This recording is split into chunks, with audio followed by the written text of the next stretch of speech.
let's say bahwa iblis itu, setan itu karena malaikat yang jatuh. Apakah ketika dia jatuh tiba-tiba rambutnya berubah jadi hitam, matanya berubah jadi hitam, bajunya jadi daster? Lalu dia nongkrong di atas. Lalu ada lagi yang jatuh tiba-tiba dia berubah jadi anak kecil tuyul ngomilin duit. Tapi begitu dia di Transylvania dia berubah jadi vampir. Ini apa gitu kan?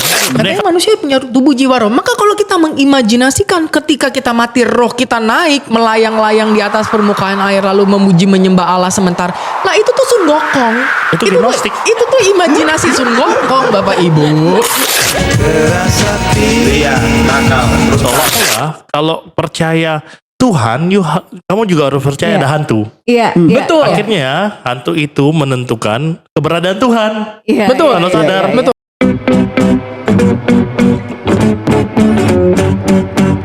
U-Talks, percakapan sumbang. Oke, jumpa lagi di U-Talk, Hai. percakapan sumbang. Hello everyone, apa Halo. kabarnya hari ini? Apa Ya, kabar? kita berempat hadir lagi. Ada hari ini ada yang baru, ada yang Yes. baru. On the Pemilik spot. pabrik plastik. Membalik Wey. karena kita bosen ya, lo ngeliat muka kita terus, ngedenger suara kita terus, Betul, bosen. betul. Nah, Akhirnya ada kali suara ini yang fresh. Kita hadirkan suara sumbang yang lain. Suara ya. sumbang. Freddy Sulaiman. Yeay. Oke.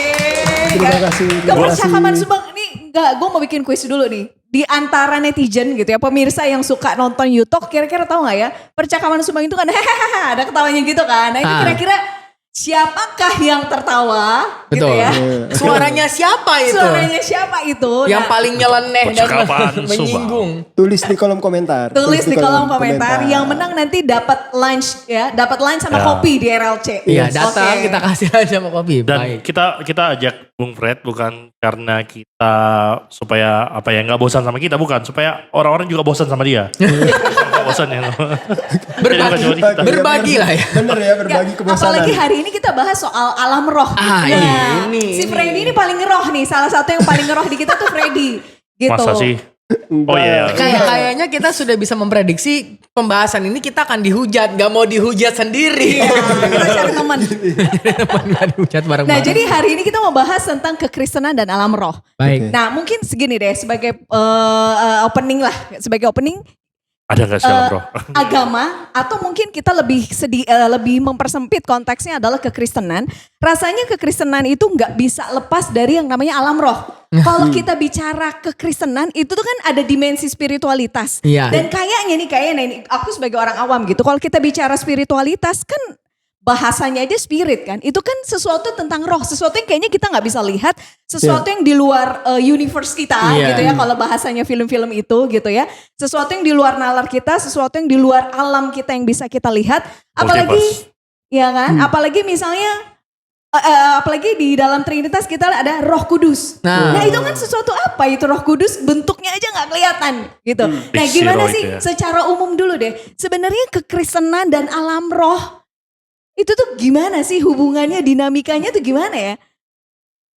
Vinky jauh dulu, coba sama-sama kita perhatikan ini. Aku mau ngeroh dulu jawabnya. Ya, ketahuan ya dari pertanyaannya ketahuan ini backgroundnya pasti Pentakostal nih. Iya. Ya. Nah, Langsung ngejudge nih. Deh. langsung mencium aroma Pentakostal. ada kebakaran. Loh. Api keberapa gitu. Nah, Aroma maafkan. Namanya juga dinamik percakapan sumbang ya. Iya. Biarkan dia sumbang. Nah, mungkin kalau bicara tentang kekristenan, spiritualitas dan sebagainya, kan spiritualitas itu tidak boleh dipahami secara klinik ya. I mean like klinik jadi kayak ada something, ada kekuatan gaib gitu ya. Jadi kayak ada satu yang terjadi, ada kehadiran yang Supranatural. ya tentu supranatural iya, tapi kalau misalnya jadi nuansanya magis gitu ya, seolah-olah ada kayak ada sosok-sosok di mana-mana kita bertemu dengan roh, ada lihat orang yang ngantuk dibilang apa? Roh ngantuk, usir roh ngantuk gitu. Atau orang yang malas, usir roh malas. Kemalasan. Itu karakter. Kenapa harus dilihat roh? Maka kalau bicara alam roh atau I think pertama ya kalau kita di dalam kekristenan memang ada yang mirip seperti itu, tapi itu enggak sama. Kekristenan itu dekat dengan mistisisme gitu ya. Mistisisme itu tidak sama dengan magis.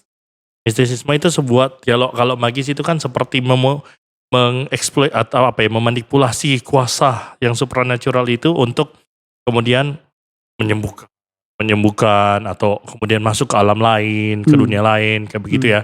Dan nuansanya fenomenal. Sedangkan mistik kan bicara tentang seperti meditasi, seperti Refleksi.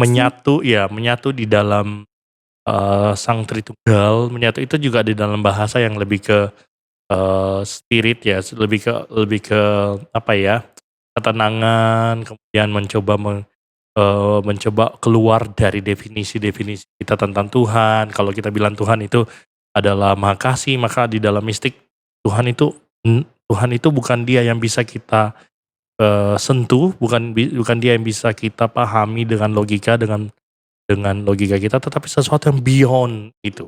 Bukan tidak masuk akal, tetapi beyond rasionalitas gitu ya. Itu mistik, agak berbeda. Maka kalau spiritualitas, mistisisme itu dekat dengan kekristenan.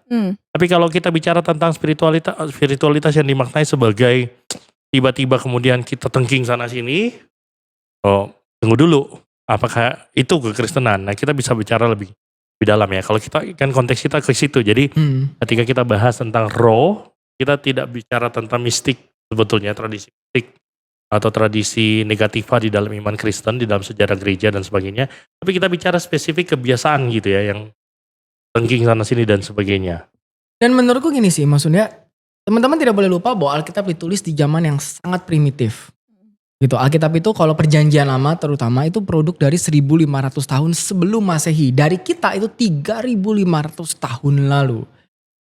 Maka gaya bahasanya sudah jauh beda, pemikirannya sudah jauh beda, alam pikirnya atau world view-nya tentang dunia tuh sudah jauh beda.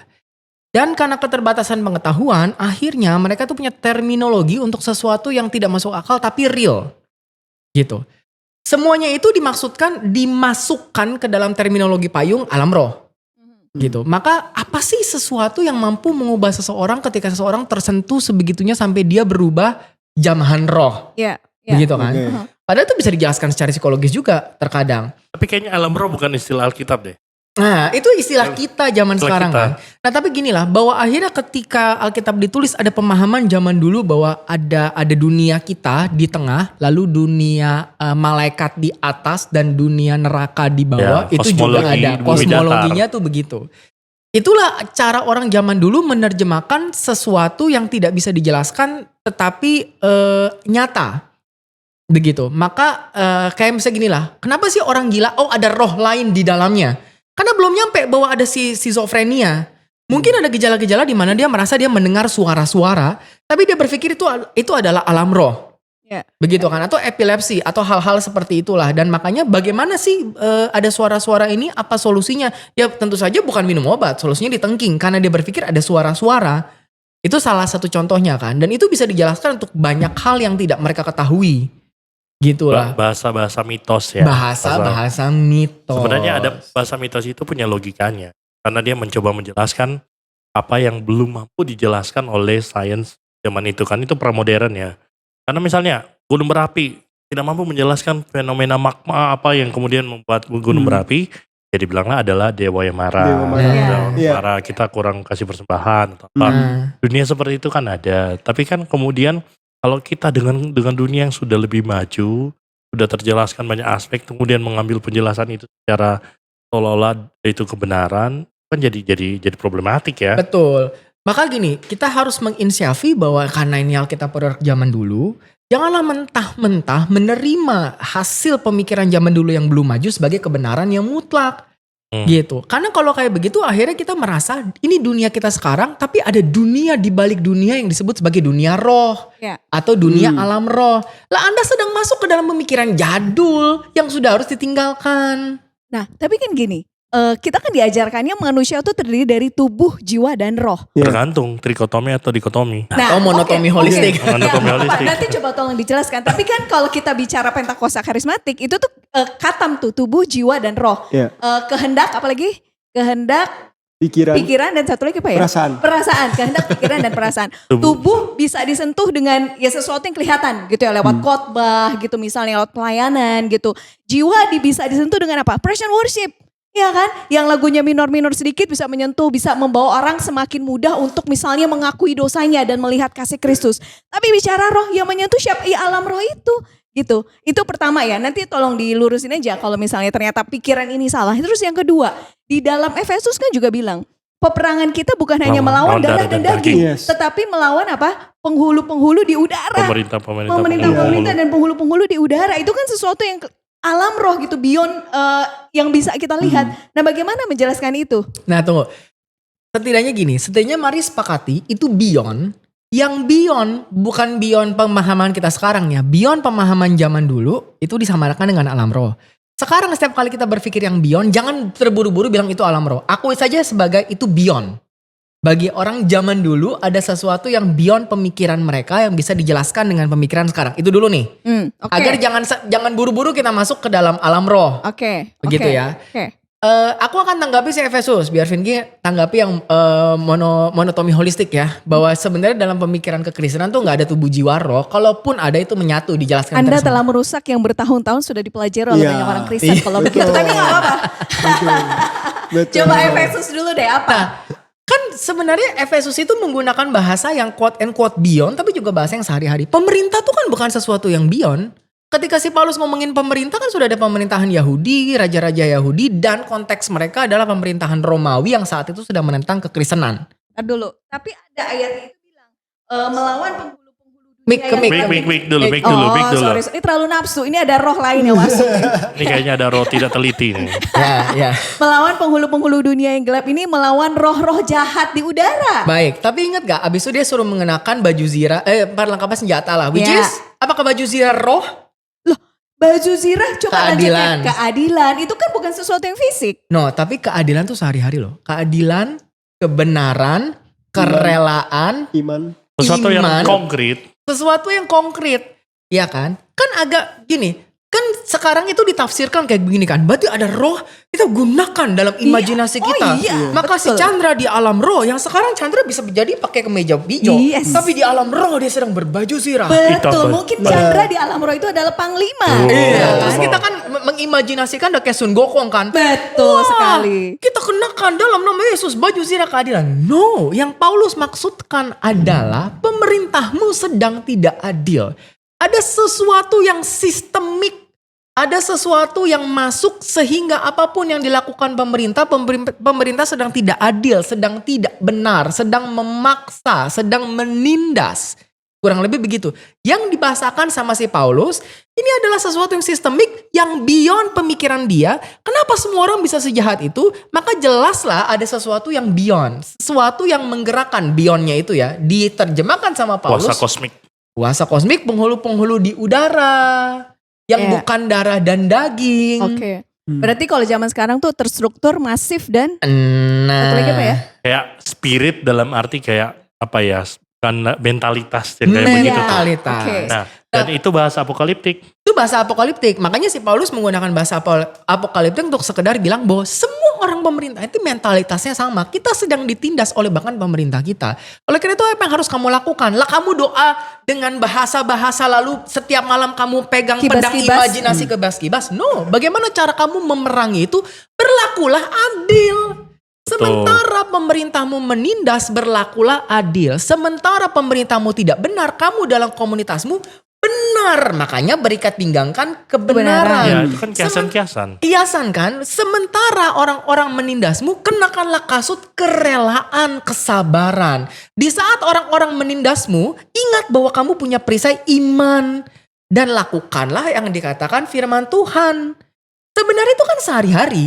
Nah kalau Oke. kita terjemahkan ke dalam kasus kita. Oke, baiklah. Ketika kita ditindas, apa yang harus orang Kristen lakukan? Seperti kejadian di Sukabumi lah. Apa yang harus kita lakukan? Kita mengampuni. Kita tetap melakukan yang adil. Ketika giliran terbalik di mana kita yang menjadi mayoritas, kita harus melindungi hak beribadah yang minoritas. Kita harus justru menyelenggarakan ibadah yang aman buat mereka. Karena itu keadilan, kebenaran. Di sanalah kita sedang melakukan peperangan rohani. Bukan kita ngeliat orang-orang dan bilang mereka sedang ditunggangi roh-roh jahat. Mari kita- Terus kita mari kita tengging. Not like that. Nah, itu kan tapi- sehari-hari berarti. Oke, sehari-hari. Tapi gini, kalau kita melihat konteks pada zaman itu, pemerintahan Romawi itu kan sangat kuat. masyarakatnya terlalu rentan, terlalu lemah untuk akhirnya bisa melawan pemerintahan yang sangat tirani dan kuat pada waktu itu. Nah makanya yang dibutuhkan mungkin bukan cuma satu tindakan nyata, oh kamu mengampuni, berkasutkan kerelaan dan lain sebagainya. Tapi justru spirit yang datangnya dari atas yang menguatkan kita untuk bisa rela walaupun ditindas, tetap mengusahakan keadilan, nah, tetap ada spirit itu gitu Roh kan. Kudus. Roh Kudus, tapi kan akhirnya gini, kalaupun kita percaya bahwa ada kekuatan dari atas, kekuatan itu masuk ke dalam dunia Dunia yang kita. nyata. Bukan klinik ya. Bukan Bukan. klinik. Maka kan bukan seperti kayak gini kan. Maka akhirnya gini, di mana sih medan peperangin rohani kita? Ya ketika gue lagi jualan di toko gue.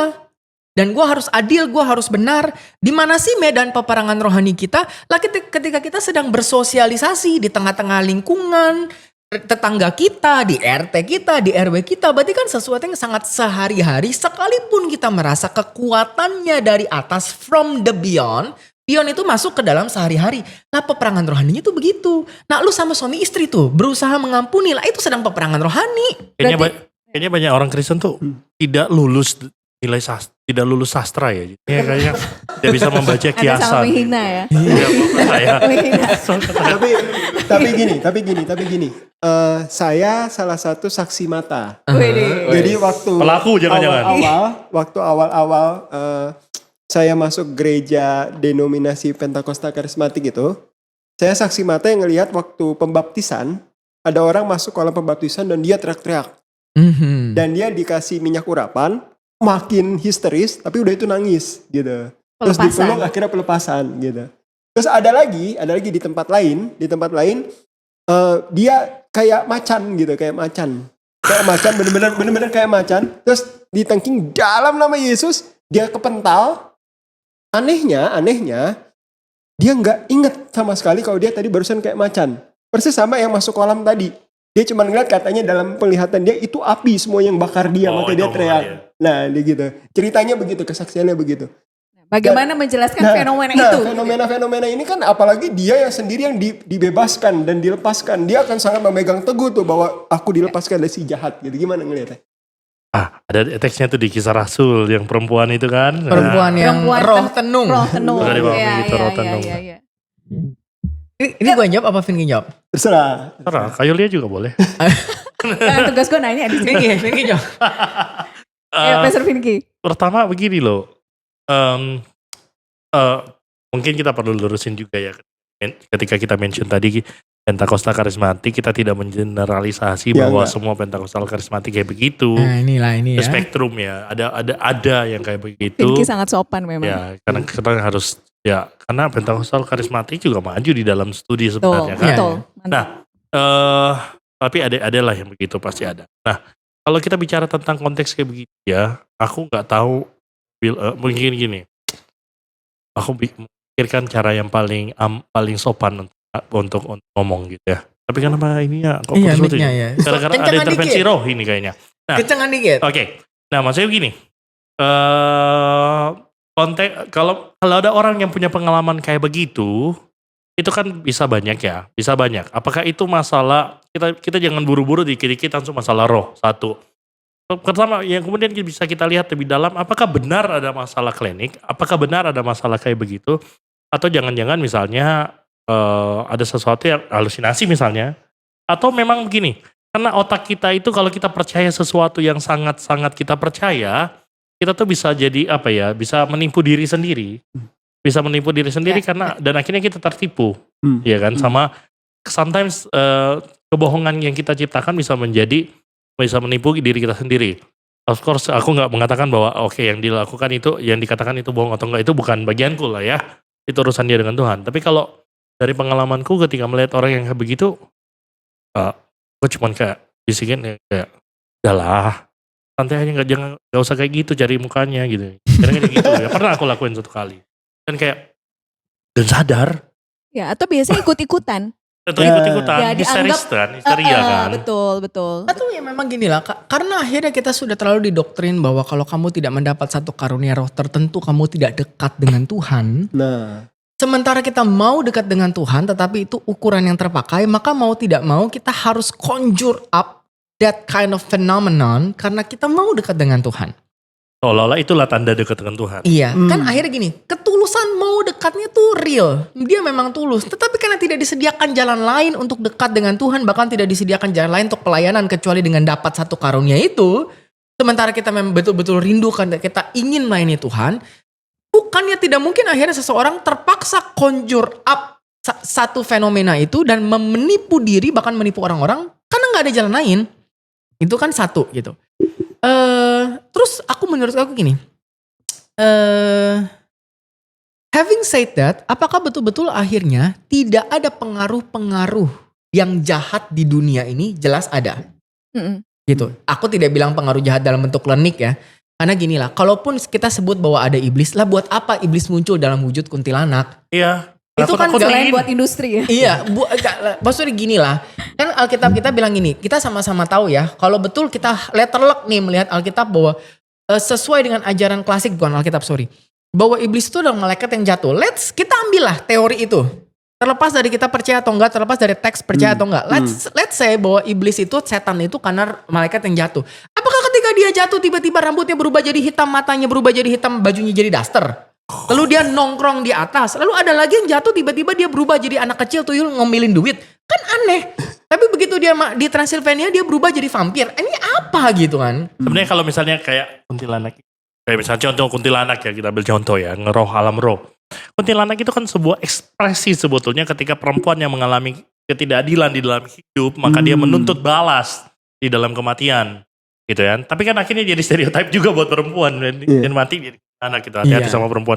Jadi kayak begitu. Itu kan sebenarnya ada kayak ekspresi ketidakpuasan dengan realita, maka orang membangun kehidupan seolah ada kehidupan yang lain selain dunia ini gitu. Kalau di dunia ini tidak bisa dapat, di beyond, di alam roh dia akan dapat. Nah kan dengan demikian begitu kan. Nah ketika akhirnya kita bilang, tapi kan tetap saja ada pengaruh-pengaruh jahat. Kalau kita bilang ada kuasa Roh Kudus, ada juga kuasa roh jahat. Iya, tapi kuasa roh jahat juga bukan berarti akhirnya ada setan di baliknya Freddy di alam roh, bukan kan? Itu kan sebenarnya ketika kita ngomong kuasa roh jahat, itu kan personifikasi dari dosa dari dalam.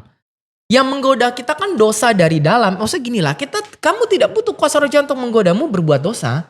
Lah kamu dalam dirimu sendiri sudah cukup untuk berbuat dosa. Tapi kita butuh scapegoat masalahnya. Kita butuh scapegoat. Untuk disalahin kenapa Atau kamu begini. kita butuh bahasa untuk menjelaskan sesuatu yang beyond.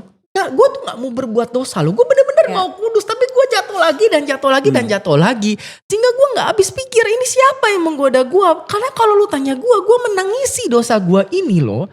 Tapi ada sesuatu yang beyond my control. Akhirnya keluarlah roh jahat. Padahal kalau kata Roma 7 itu natur dosa. Apa kata Kak Yulia waktu itu?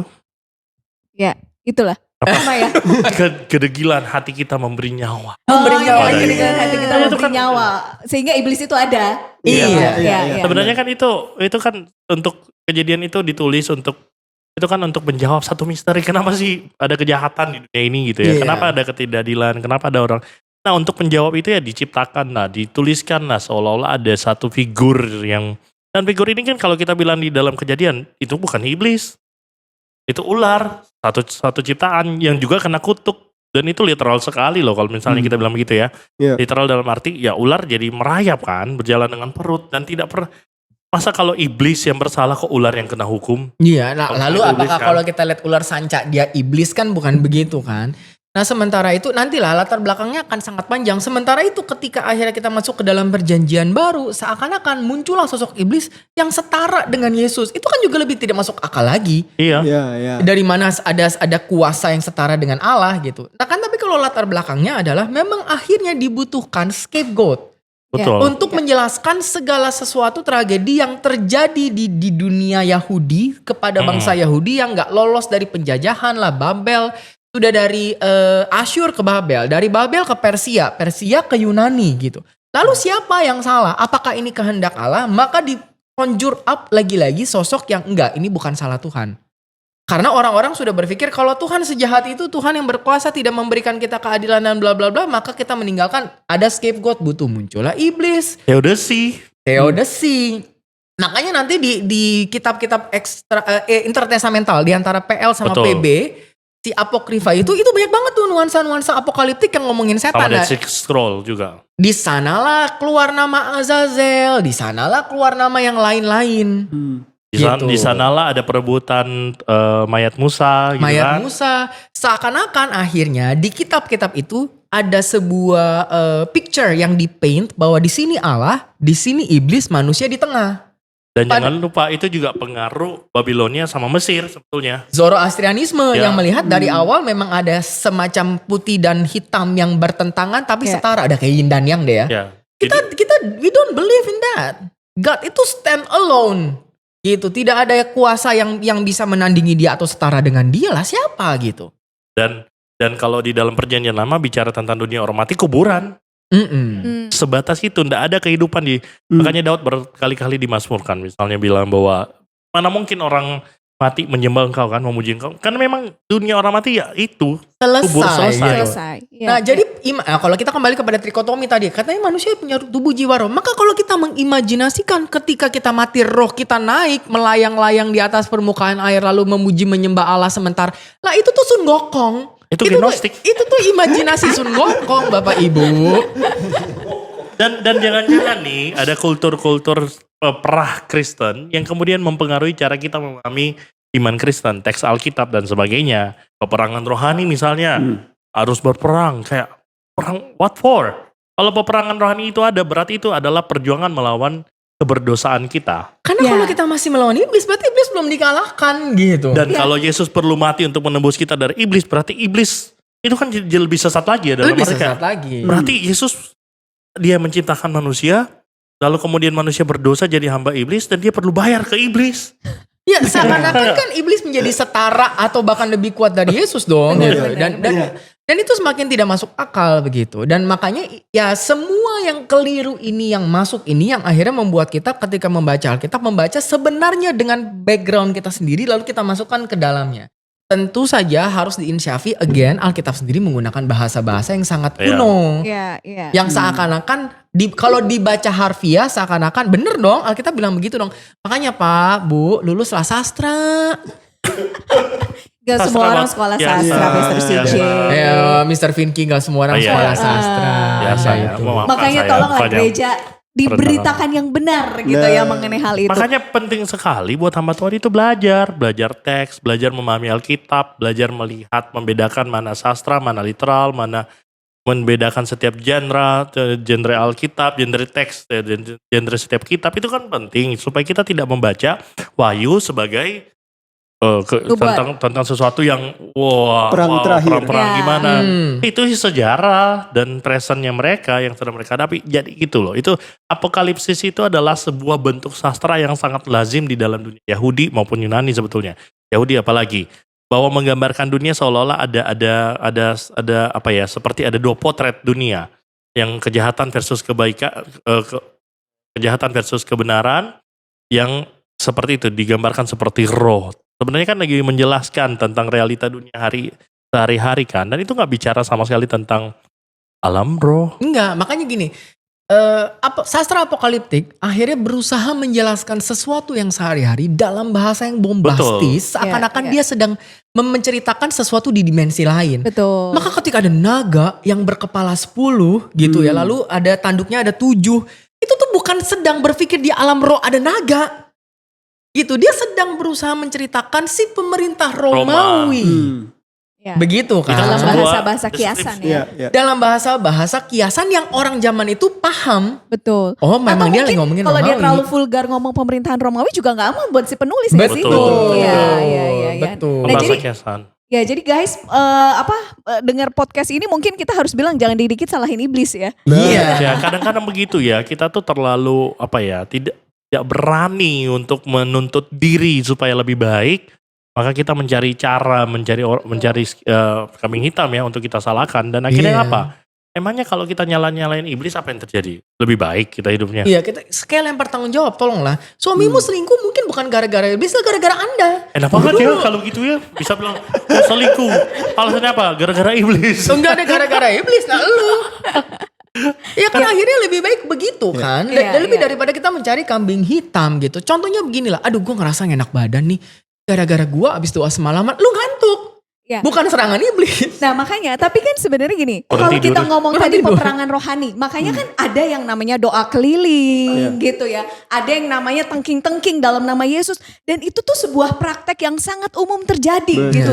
Dan itu sebagai sebuah jalan keluar ketika masalah terjadi di dalam kehidupan orang Kristen. Dan itu Termasuk doa puasa. doa puasa dan doa keliling, peperangan rohani, tengking, so far gitu kan. Terus bahkan ada Pengurapan juga. pengurapan gitu ya, pelepasan, doa pelepasan gitu. Pokoknya kalau udah pelepasan udah muntah-muntah, nah iblisnya udah keluar. Nah jadi Padahal mah. ya jadi tolonglah Iya. Bapak Sumbang. Ibu tuh si J bilang. Nah kalau gini, kalau memang akhirnya menurut Anda gereja ini tidak diterima oleh lingkungan, solusinya bukan doa keliling, keluarin kas gereja, bantulah lingkungan Anda. Tunjukkan secara real bahwa gereja ini hadir untuk membawa sesuatu yang positif. Di sanalah Anda sedang peperangan dengan mentalitas yang menolak kita. Betul. Gitu kan. Jadi jangan terlebih dahulu bilang ini ada roh yang menentang kita. Tunggu dulu. Mungkin Anda memang terlalu egois. Mungkin kehadiran Anda di sini memang tidak membawa dampak positif apapun. Malah mempertegas ketimpangan sosial jangan-jangan. Jangan-jangan Gerejanya besar. ketimpangan Ya. sosial gitu. Jangan-jangan Anda gedung mewah sendiri dan Anda berbangga hati karena Anda pikir Anda sedang diberkati. Yang sebelah kelaparan itu karena memang dia bukan bagian orang pilihan. Lah kan kayak begini-begini kadang-kadang butuh di demo juga ya. Kepekaan sosialnya minus banget. Ya jangan-jangan yang harus diperangi Anda. Jangan-jangan lu yang kemasukan roh tamak. Aku jadi satu contoh ya. Jadi ada satu pengkhotbah. Kepikiran aja. Jadi dia berkhotbah bahwa Roh Kudus membawa dia ke, roh harus pergi ke Kutub Utara, di Kutub Utara dapat ini, lihat ini yang tempat Covid. Aku, what? I mean like, kalau kita beragama, janganlah kita nggak berakal sehat. Itu penting itu. Karena bagiku, Iya, Kak, jemaat macam apa yang akan percaya ini? Dan kalau mereka percaya, sorry itu saya ini, kayaknya pengkhotbahmu itu gak enak dia jalan-jalan ke Kutub Utara sampai harus dibuat itu karena jemaatnya barat atau apa gitu ya. Jadi gak enak. Tapi di Kutub Utara ada dia makan Indomie. Makan bro. Indomie ya juga sih. Jadi kayak I mean like jangan-jangan yang dibutuhkan oleh gereja hari ini bukan hanya jangan-jangan yang dibutuhkan bukan kayak gini, bukan ngerohnya. Bukan jangan-jangan aku yakin memang itu yang diperlukan, bukan ngerohnya, tapi berpikirnya. Nah, Jadi itu. cerdasnya yang perlu. Nah itu, kalau kita lihat ya, masyarakat Indonesia ini sangat gandrung dengan hal-hal yang alam Ya. roh seperti itu. Betul. Baik Betul. itu orang Kristen maupun non Kristen. Kita Betul. lihatlah kalau non Kristen kan film-film horor ya, film-film setan gitu ya. Iya. Itu kan paling laku. Mm-mm. Kita lihat secara statistik film horor tuh paling banyak dibanding film-film yang Benar. Aku lain. penggemar film horor. Benar. Iya. Nah makanya, maksudnya gini. Baik orang Kristen juga suka dengan alam dengan yang berbau klinik ya, berbau klinik seperti itu. Jadi gereja atau komunitas yang kayaknya makin nyentrik dengan hal-hal seperti itu makin disukai dan secara kognitif lebih mudah diterima kali ya gitu dibanding gereja yang memang mengharuskan jemaatnya untuk bisa berpikir kritis misalnya. Iya. Begitupun juga dengan non-Kristen. Film-film yang horor, film-film yang kelihatannya nggak masuk akal malah lebih laku dibanding film-film yang menuntut untuk berpikir gitu. Betul. Mungkin gimana? Menurut lo gimana Fred? Ya benar. Maksudnya memang kita bicara dari awal aja ya. Waktu bayi lahir aja nih. Ari-arinya tuh mesti dikubur. Pasang lentera, pasang lilin gitu ya. Kalau nggak lentera, lilin gitu. Itu aja kan udah ada maknanya tuh. Mesti kayak gini. Jadi Indonesia itu memang dari masa kecilnya aja itu udah diajarin bahwa dunia lain itu ada. Ya. Nah ini yang jadi masalah nih sebenarnya. Ketika dipercaya dunia lain itu ada dan lu sama orang tua akan dianggap jangan main-main, percaya aja, nurut aja. Nah ini jadi sesuatu yang akhirnya kayak sesuatu yang berarti gue nggak bisa ngapa-ngapain nih. Kalau gue ngapa-ngapain ntar gue bakal kena balanya. Jadi ketakutan gitu. Kena kutuk. Nah ini nggak bisa kayak gini terus kan gitu maksudnya juga. Suka duduk di pintu. Nah ya. Ya nanti jodohnya berat Jodohnya gitu. berat. Ya. Itu. Dan kayaknya memang harus diakui Indonesia itu penuh dengan superstitious kayak gini kan. Superstition kayak gini. Maksudnya bukan hanya yang pamali kayak gitulah. Kayak orang kalau hamil harus bawa gunting atau apa. Bawang Atau putih. gak boleh ikat apa nanti anaknya. Harus sering bakar-bakar apa di rumah. Iya. Gunting kuku nggak boleh malam-malam. Betul. Nah saya sebagai orang Chinese saya juga harus akui bahwa itu tuh juga masuk ke dalam budaya kami loh. Ya. Bahwa kita percaya bahwa nanti si kungkung itu sebenarnya masih hidup, rohnya harus diberi makan gitu kan. Itu kan sebenarnya secara subconscious memberikan pemikiran bahwa kita bahwa ternyata ada loh yang kayak begitu.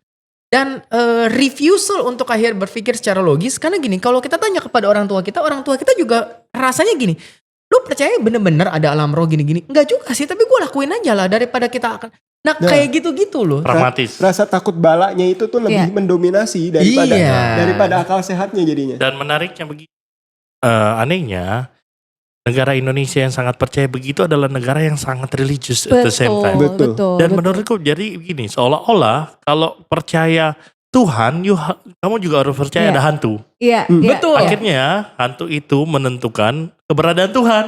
Iya, Betul, Kalau sadar. betul. Benar. Bukannya akhirnya gini, bukannya kalau kita percaya Tuhan, kita harus berpikir dengan akal sehat, moral kita lebih maju, sosial kita lebih maju, enggak. Lu kalau percaya Tuhan, betul, lu harus lebih percaya superstitious, lu harus percaya bahwa di setiap sudut ada kuntilanak. Disitulah baru lu dianggap spiritual, which is very weird. Dan akhirnya apa? Kita tidak pernah kita sulit sekali menyelesaikan masalah yang serius. Misalnya korupsi, it's all about culture. Ada kultur yang keliru. Masalah korupsi misalnya, masalah ketidakadilan. Akhirnya kita tidak pernah melihat itu sebagai masalah yang realita, yang benar-benar real, yang tangible, dan harus diberesin. Akhirnya kita melihat itu sebatas ya ya udah kayak ada spiritnya segala macamnya. Kan kalau kita tidak menyelesaikan masalah. Iya, betul. Bahkan Akhirnya- orang bisa membunuh, misalnya terjadi pembunuhan terus dia bilang, "Oh, gua dirasukin sama ini." Terus kalau orang percaya apa? Tidak selesai, lu harus bertanggung jawab. Akhirnya kita menjadi masyarakat yang tidak bertanggung jawab. Betul. Karena menurutku adalah lebih lama dan lebih susah kalau kita menyelesaikan persoalan korupsi. Ini kalau aku Iya. ngomong dari perspektif gereja ya. Lebih mudah kalau kita ngajak doa syafaat, mari Iya. kita doakan jajaran yang bulk dari tinggi paling rendah, dan kita berpikir tugas kita sudah selesai. Karena kita sedang menyerang roh yang Iya. menyebabkan itu, dan masukkan takut akan Tuhan, takut akan Tuhan, takut kayak begitu kan, roh yang takut akan Tuhan. Dan menurutku gereja juga akhirnya ambil praktis. Karena gini, akhirnya nih lebih mudah bagi gereja untuk mengajar jemaat, kalau kamu ada masalah doakan, dan doa jadi solusi praktis. Kalau di alam roh sudah selesai, di dunia nyata sudah selesai, tanpa akhirnya gereja ngajarin, tunggu dulu. Mungkin masalah ini kamu penyebabnya. Mungkin kamu berkontribusi kepada masalah ini, selesaikan. Itu gereja gak laku. Kalau kemiskinan itu menyelesaikan, misalnya kamu mengalami ataupun melihat kemiskinan yang real, didoain kan.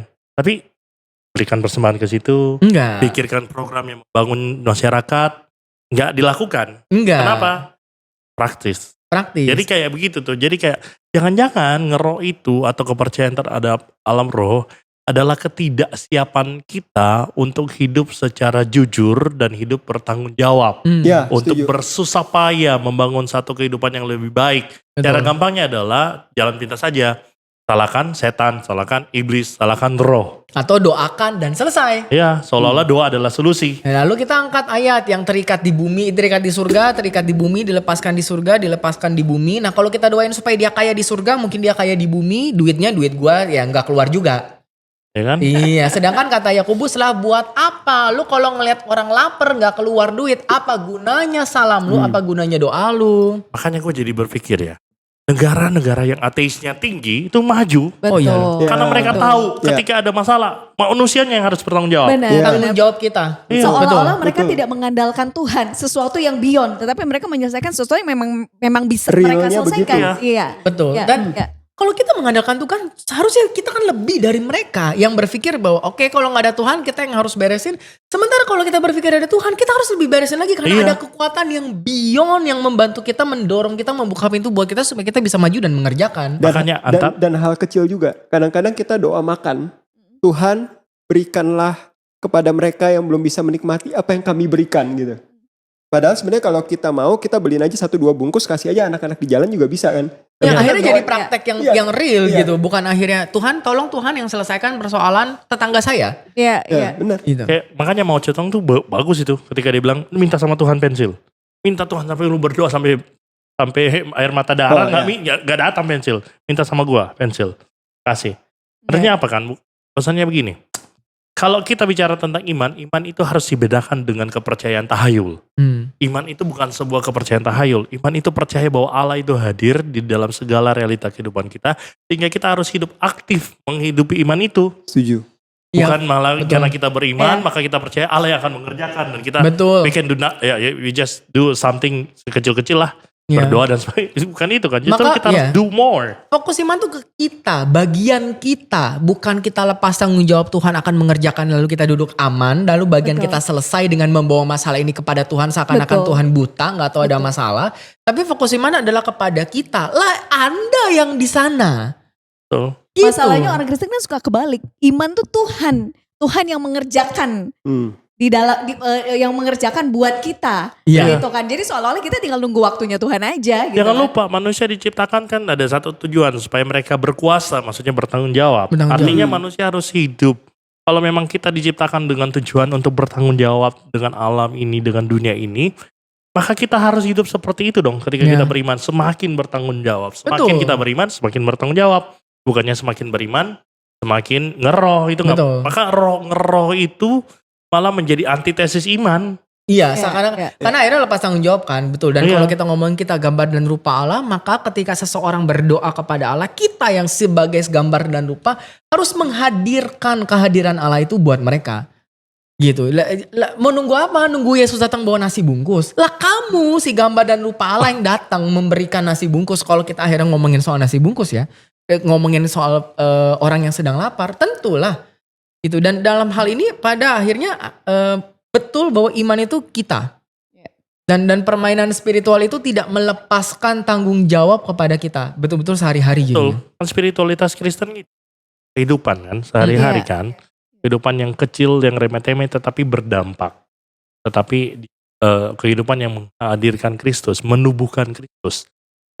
Ketika iman Kristen adalah panggilan untuk menghadirkan Kristus lewat diri kita dan menemukan wajah Kristus di wajah orang lain, seringkali dalam praktis ngeroh itu, kita malah seolah-olah menjadikan Kristus semakin jadi mitos. Ya. Jadi nggak Iya. masuk akal. Dan maksudnya gini, kita harus hati-hati juga dengan bahasa-bahasa teologi yang sebenarnya gak ada artinya loh. Kita seperti gini, kita harus mengandalkan Allah. Atau kita harus percaya saja bahwa Allah terus berserah. Itu bahasa-bahasa yang semakin diomongin, aku semakin gak ngerti maksudnya apa. Oke nih, sekarang gue nyari kerja, mengandalkan Allah maksudnya apa? Ya. Gue diam pekerjaan datang, gue keluar dan di sana ketika interview ketika interview mengandalkan Allah apa? Gue doa dulu lalu Allah akan buat lancar interviewnya. Itu kan kata-kata yang seperti lepas tanggung jawab. Gitu, kata-kata berserah deh seperti itu. Oke, gue gak punya anak, gue berserah kepada Tuhan. Maksudnya apa? Anda gak ke dokter, Anda gak cek sedang ada masalah apa, Anda tidak berusaha, Anda gak hitung waktu subur. What is it? Atau Anda tidak berdamai saja kalau memang tidak bisa iya, ya kadang udah gitu. benar. Tapi kan akhirnya gini, itu kata-kata yang sering kali dipakai untuk melempar tanggung jawab atau Betul, mengabsenkan bagian kita. Betul. Dan atau mungkin karena si gereja atau si pendeta atau siapapun seolah-olah udah gak punya jawaban lagi selain serahkan kepada Allah. Betul. Gitu. Tuh. Pernah. Mungkin gini, berserah itu boleh kalau Iya. lu udah sangat excellent, 5 perusahaan top di Indonesia maupun dunia ngincer lu, nah lu baru boleh bilang itu berserah. Nah, karena lu udah sangat top, Mhm. jadi lu berdoa sama Tuhan, Tapi gue kan- berserah. PT manapun, tapi gue interview yang terbaik, 5-5-nya, tapi manapun yang gue terima, gue berserah itu adalah jalan gue gitu.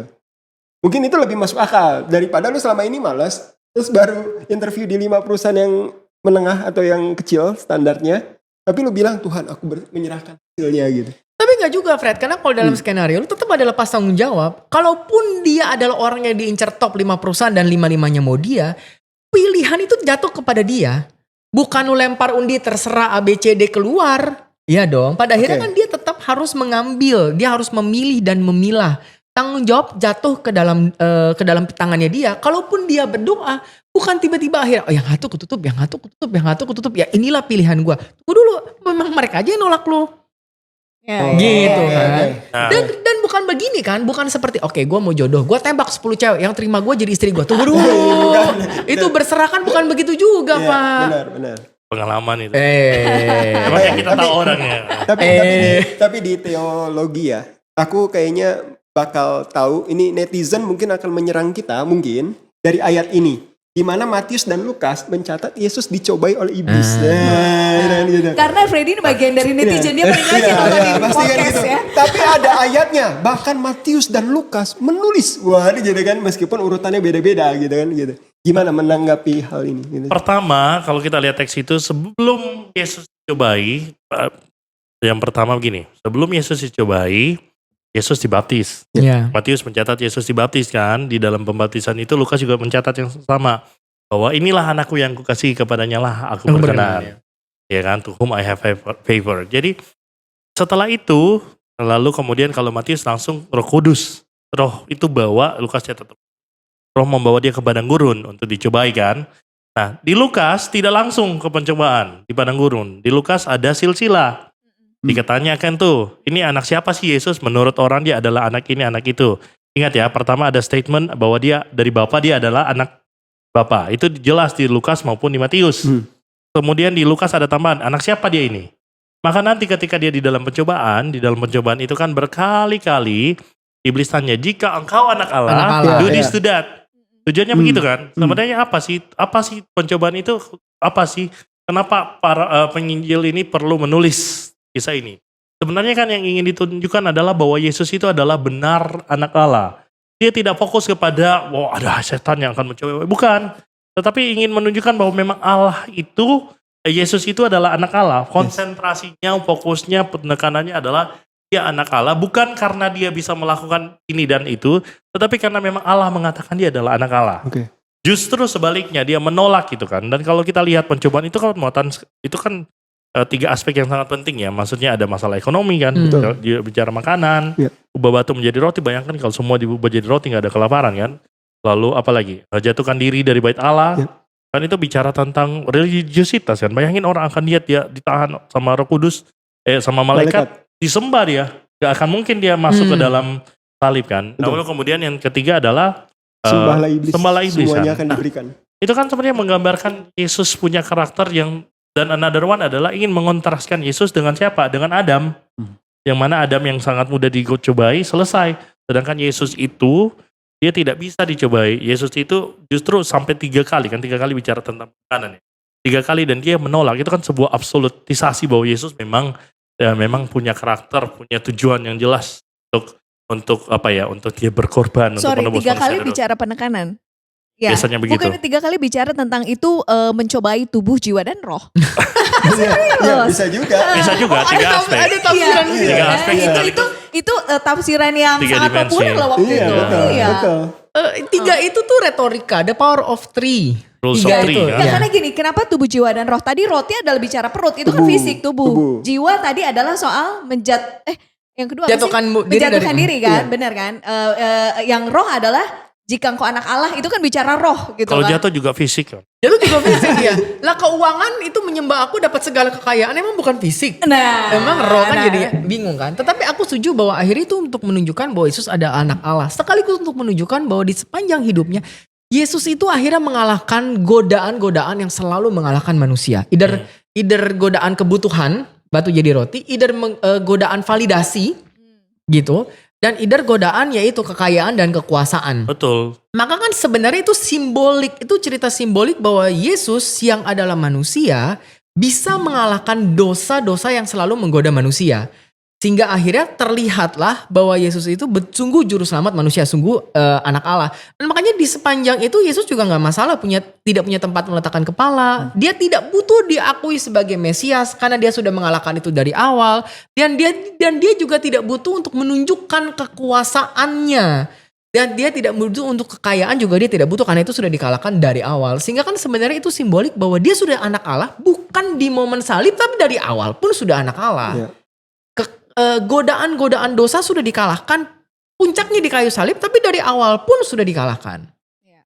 Maka ini cerita simbolik, bukan lagi cerita harfiah bahwa ada iblis gitu. Sangat mengguncangkan ya, ini simbolik saudara-saudara ya. Ya, dan hati-hati dengan gnostisisme ya menurutku ya, aku jadi kepikiran. Karena kalau kita memprioritaskan masalah roh terus ditekan, itu kan seperti model lain gnostik bahwa bahwa yang penting bukan tubuh, bukan yang fisik, bukan yang real, yang penting adalah yang ngeroh. Betul. Dan itu pandangan yang melihat bahwa gini, di dalam gnostisisme kan ada dua. Ya. Ada dualisme bahwa yang baik itu yang imateri, yang roh, yang jiwa, sedangkan yang imaterial itu jahat.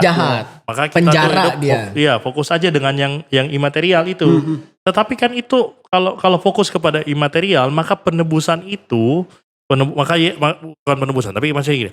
Maka akhirnya mereka melihat Yesus itu hanya terlihat seperti manusia. Karena tidak mungkin bersatu kan. Dan akhirnya ketika ditebus, yang ditebus hanya masalah roh. Dan ataupun gak ada penebusan. Karena gak mungkin. Yesus hanya terlihat, yang mungkin mati kan fisiknya. Ada banyak konsekuensinya. Dan akhirnya konsekuensinya adalah begini. Kita akhirnya melihat realita hidup sehari-hari itu gak penting. Betul. Yang penting adalah, yang penting saya selamat, yang penting saya ini, yang penting roh, yang penting roh saya, ibadah saja, yang penting doa. Maka bagi saya kalau kita mau lebih alangkah ekstrim, bahkan doa syafaat atau praksis atau pekerjaan, ada pelayanan doa syafaat, bahkan gak penting. Karena bukan itu poinnya.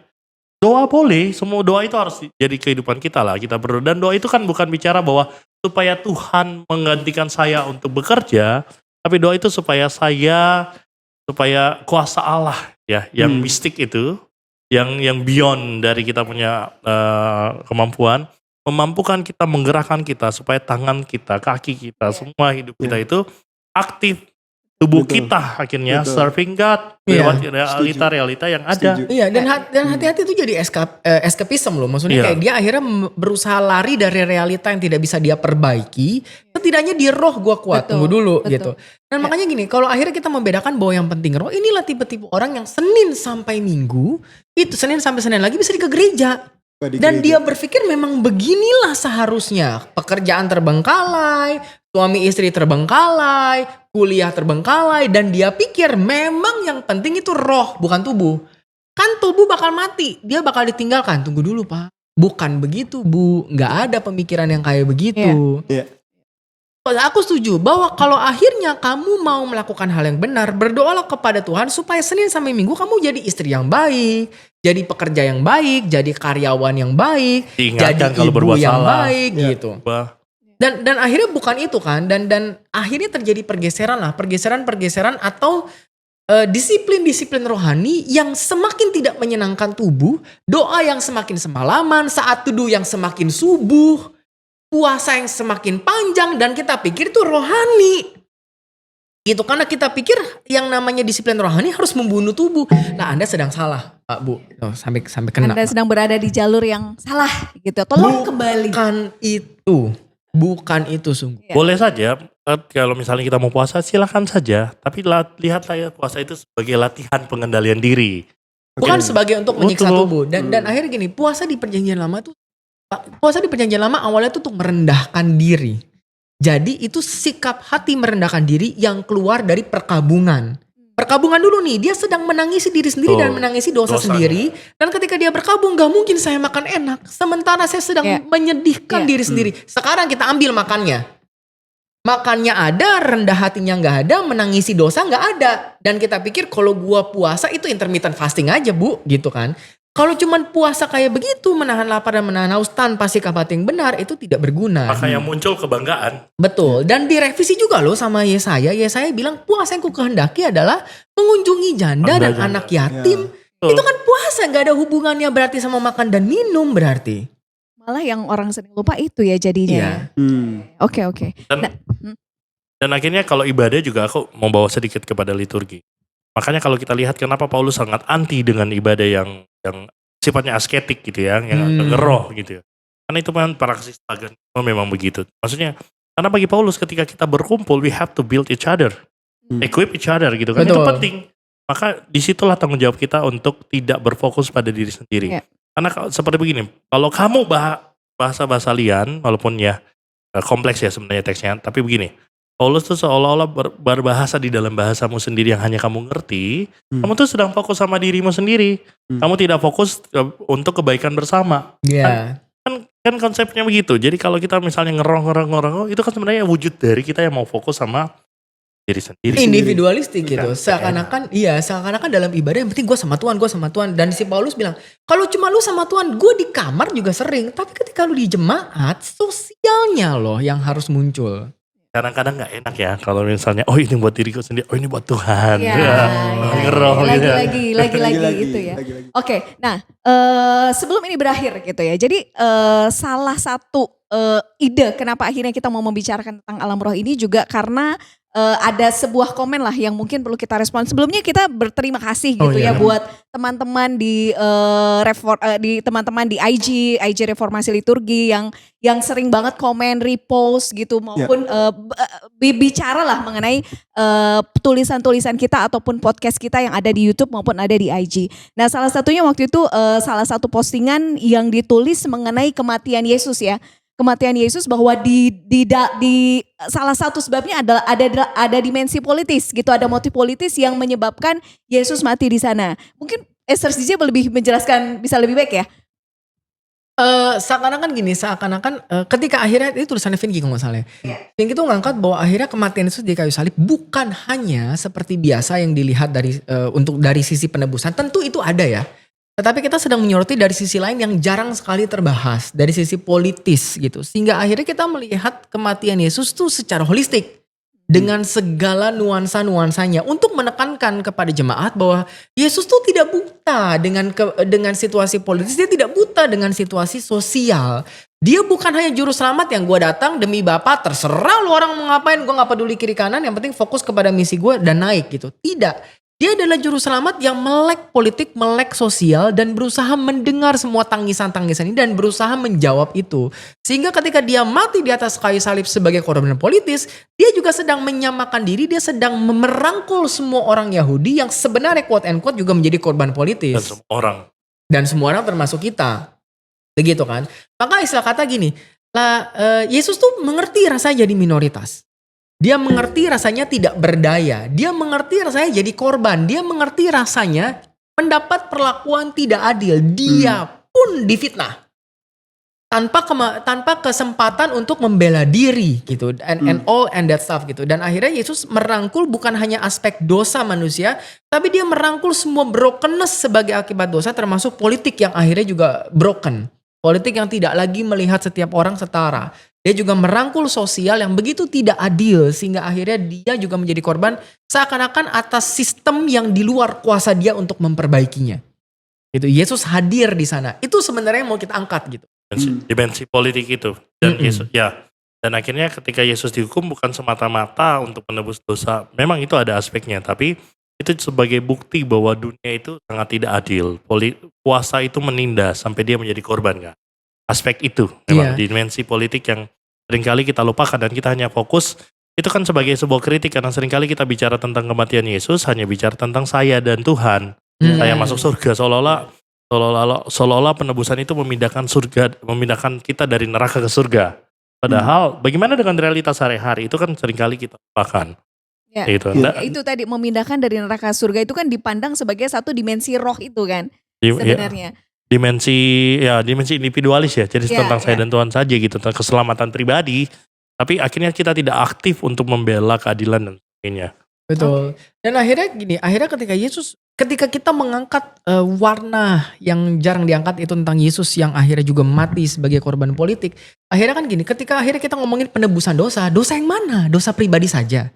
Atau sebenarnya Yesus sedang meminta kita untuk juga kamu harus berusaha memperbaiki dosa sistemik politik ini loh.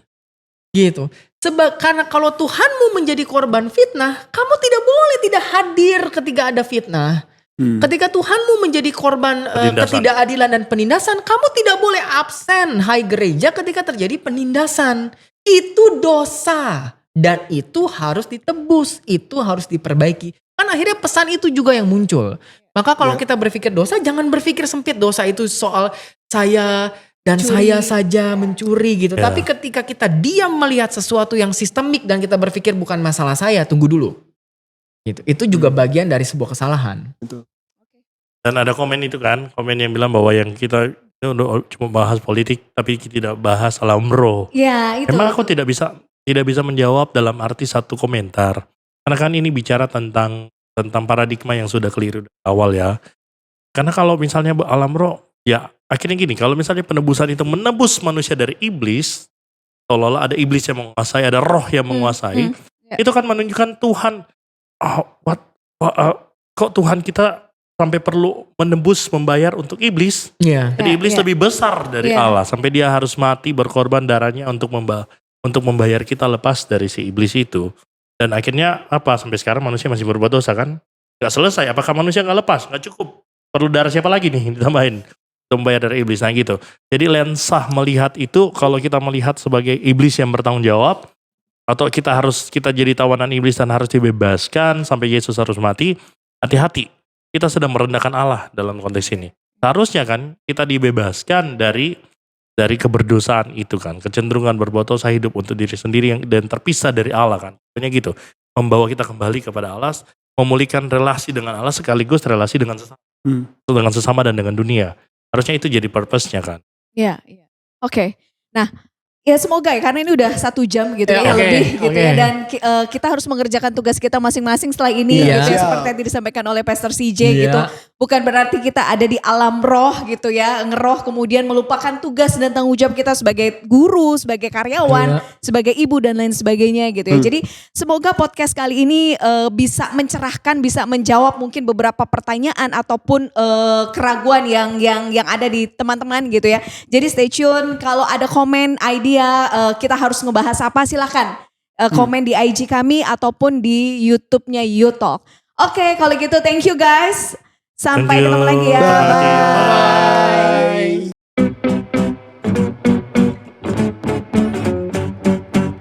U-Talks, percakapan sumbang.